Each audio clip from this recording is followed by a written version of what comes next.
Morning everyone, my mom, this is my report. What is onomatopoeia?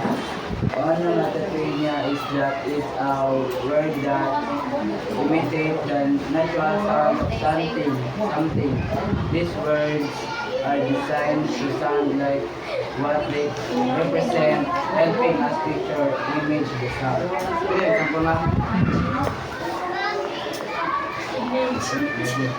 Example, was sound of an insect flying, splash, sound of water hitting something, and chirp, sound of a bird. Example include buzz of the sound we make bang for a loud impact or whisper for a soft beating sound.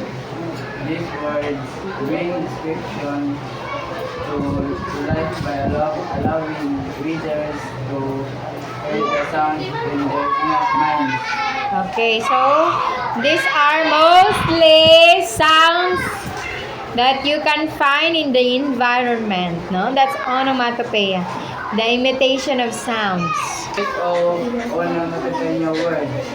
Bow, meow, tweet, ting, clap, quack, click, tweet, whimper, screech, Squeal. squeal, hiss, crunch, grunt, sniff. Okay, so with onomatopoeia words are bow, meow, chip, ting, croak, tweet, whimper, screech, squeak, shh.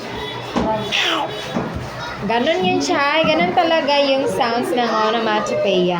Onomatopoeia.